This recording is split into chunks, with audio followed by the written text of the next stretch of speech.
Hello everyone, this is Money Mom. Welcome to the channel. Today I want to chat with you guys about some kind of crazy or unusual ways over the years that I've saved money. Let's get right into it. Number one, I used to, when we didn't have a lot of money, I used to buy Christmas gifts and birthday gifts at garage sales. Now some of these gifts were really nice. You might be surprised. And I barely spent any money for it. That was back in the day when people didn't overcharge you for that stuff. But I bought some gifts from garage sales, thrift stores, and gave them as gifts. And some people might not think that's the greatest, but you know what? The people loved them, so it worked out good. Number two, I always was an experimental, kind of science experiment, as you would say, cook. And I would use whatever ingredients I had at home and create some of my own recipes. Now, I would say I'm overall a pretty good cook. I'm better at baking than cooking, but I would say I do a pretty good job at both, and I've gotten better over the years. But I've made some unusual things. I remember once I made this spaghetti sauce, and I ran out of a spice, so I thought, oh, let me substitute some things. It was horrific, and it smelled bad. I thought, oh, maybe the kitty cats outside will eat it. We put it outside. The cats took a sniff and they actually ran away. So you know it's really bad. My husband called it feral cat repellent.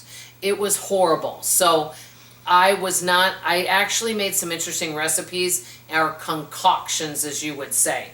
Okay, number three, this is hysterical. Back in the day before we had my daughter Caroline, we had a 1976 Chevy Malibu. We paid $600 for it.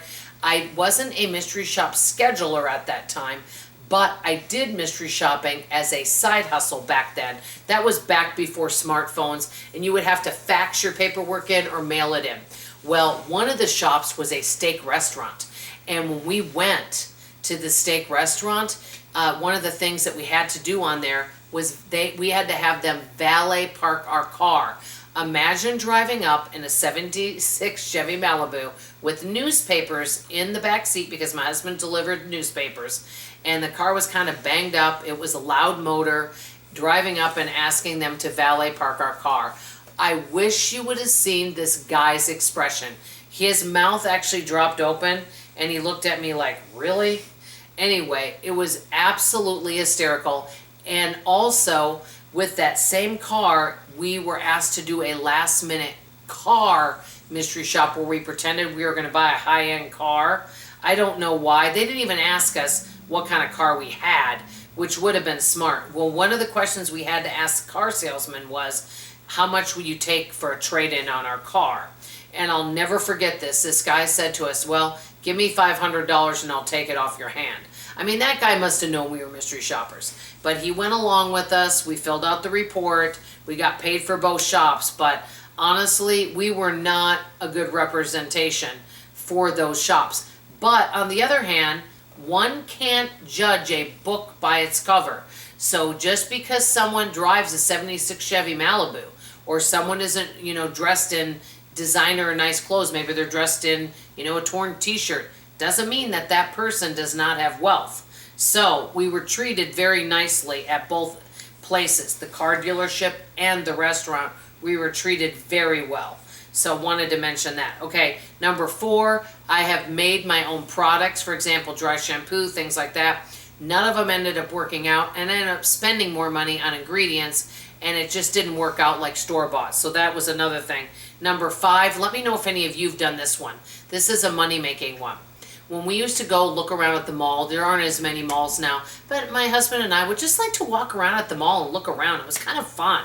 I kind of miss doing that. We haven't done that in a while. We used to have a mall right near us, and they closed it a long time ago, and they no longer have it. But I kind of miss malls because everything was right in one place. So I don't know if any of you miss going to the mall. But anyway, so there were market research places in the mall that would stop you to want to ask for, you some questions.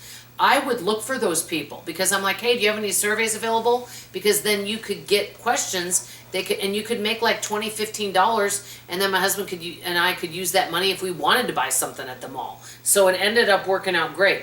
Another thing I did, you're going to think I'm crazy, but before I had my daughter, I was doing mystery shopping, and then I also taught mystery shopping in the home. I actually put ads out and people would come to my house and I would teach mystery shopping. And with that also, I also had coupon clubs in my home where we would exchange coupons. Now this isn't really, I guess it would be saving money.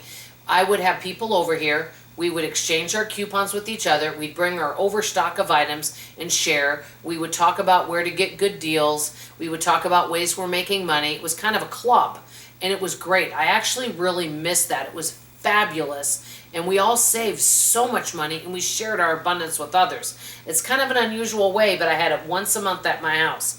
And then I also did a lot of refunding where I would send in for rebates. They don't have as much of that anymore. I would save tons with that. Okay, another thing I did, I think I'm on number 7, is I tried to do crafts from home and make things to save money. Like I tried to paint t-shirts, make bows, things like that. Was I good at it? No. One of my friends told me, Dawn, I love you, but it's so bad, I can't even fix it. As a matter of fact, I wanted to learn how to decorate cakes. Now I can make really yummy cakes from scratch, but I'm not good with art and decorating. The teacher that I took it from, she could not stand me. She wanted me out of that class because she was trying to teach me, and I remember I had a little, I don't even know what you call it, the little thing where you squeeze the frosting out, and it just came out like a blob, like bloop. Everybody else's cake turned out gorgeous. She was so frustrated with me because she just couldn't seem to teach me how to decorate a cake. But I was trying to learn how to do these things so that I could save money. But I wasn't good at arts and craft or cake decorating at all.